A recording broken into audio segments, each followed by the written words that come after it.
अस्सलामुअलैकुम मुअज़्ज़िज़ नाज़रीन, info vibes में खुशामदीद। नाज़रीन करम, मुहर्रमुल हराम का महीना इस्लामी और कमरी साल का पहला महीना है। ये महीना साल भर के उन 4 महीनों में शामिल है जिनको अल्लाह ताला ने वजूद कायनात के शुरू दिन ही से खसूसी हुर्मत और फजीलत बख्शी है। वो 4 महीने ये हैं: ज़ुल्क़अदा, ज़ुल्हज्जा, मुहर्रम और रजब। इस महीने में खूब नेक अमाल करें, जितना मुमकिन हो हस्ब तौफीक नफली रोज़े रखने की कोशिश करें, क्योंकि नबी करीम सल्लल्लाहु अलैहि वसल्लम का इरशाद है कि रमज़ान के रोज़ों के बाद सबसे बेहतरीन रोज़े अल्लाह के महीने मुहर्रम के रोज़े हैं। इस हदीस मुबारक में रोज़ों की फजीलत के साथ मुहर्रम की निस्बत अल्लाह की तरफ करके इस महीने की खसूसी शराफत और अहमियत को बतलाया गया है कि मुहर्रम अल्लाह का महीना है। फिर इस महीने में जो फजीलत आशूरा यानी 10 मुहर्रम के दिन को हासिल है वो इस महीने के बाकी आम दिनों से ज़्यादा है। इसी तरह जो फजीलत 10 मुहर्रम के रोज़े की है वो भी इस महीने के बाकी आम दिनों से ज़्यादा है।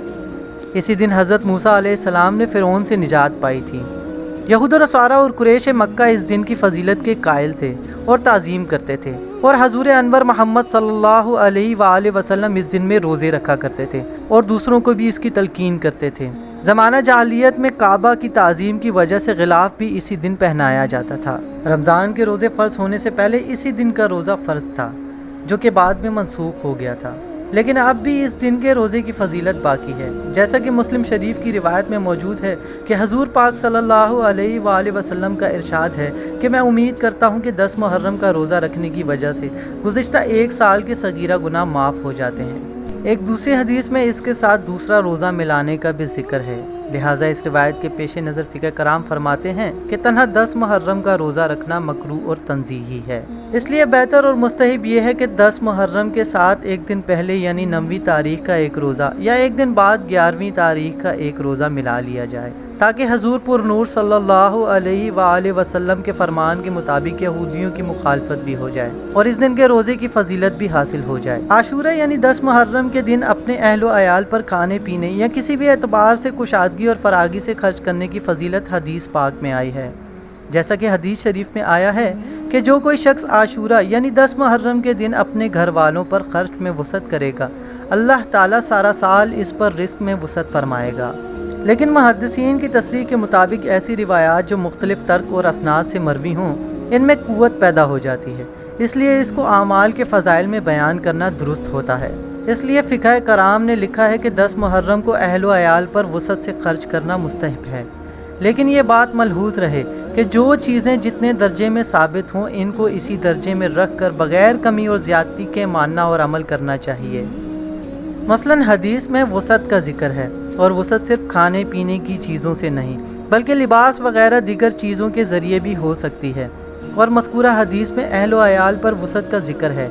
इसको इतना बढ़ाना कि हर इलाके या मोहल्ले वालों को शामिल करने का इंतज़ाम व इल्तिज़ाम करना और इधर उधर खाने पीने की चीज़ों को भेजने का इंतज़ाम करना या ईद का समा पैदा करना दुरुस्त नहीं, और ना ही इस मज़कूरा हदीस का तकाज़ा है। इस हदीस पाक का मतलब फ़कत इतना है कि सिर्फ बरकत हासिल करने के लिए इस दिन अपने और अपने ज़ेर किफ़ालत घर वालों की हद तक अपनी हैसियत के मुताबिक बग़ैर किसी से कर्ज़ लिए हलाल माल से अच्छी चीज़ें ख़रीद कर मुहैया की जाएँ, और इसको ना तो ज़रूरी समझा जाए और ना ही इसका दायरा कार बढ़ाकर अपनी किफ़ालत से बाहर के अफराद को शामिल करने को ज़रूरी समझा जाए। हमारा अमल जितना हदीस और सुन्नत के मुताबिक होगा इतना ही खैर व बरकत के दरवाज़े खुलेंगे। जो काम दूसरे हुर्मत वाले महीनों में जायज़ हैं वो मुहर्रम के महीने में भी जायज़ हैं। मसलन निकाह करना, कारोबार करना, नया मकान बनाना या बनवाना, लिबास पहनना वगैरह सब जायज़ उमूर हैं। कब्रों की ज़ियारत सवाब है, मगर इस काम के लिए लोग सिर्फ 10 मुहर्रम को मुकर्रर करते हैं। साल में सिर्फ इसी दिन कब्रिस्तान में जाते हैं, आगे पीछे भूल कर भी नहीं जाते, ये सही नहीं। और जो काम दूसरे महीनों में नाजायज़ हैं वो इस मुहर्रम के महीने में भी नाजायज़ हैं। बहरहाल मुख्तसर ये है कि 10 मुहर्रम के दिन 2 चीज़ें सुन्नत से साबित हैं। एक, 10 मुहर्रम का नफली रोज़ा जिसके साथ 9 या 11 का रोज़ा मिलाना बेहतर है। दूसरा, अहलो अयाल पर नानो नफ़का में वसअत करना, और बस इसके अलावा बाकी चीज़ें सुन्नत से साबित नहीं। अगर वीडियो पसंद आए तो वीडियो को ज़्यादा से ज़्यादा शेयर कीजिए और कमेंट बॉक्स में अपनी राय का इज़हार ज़रूर कीजिए।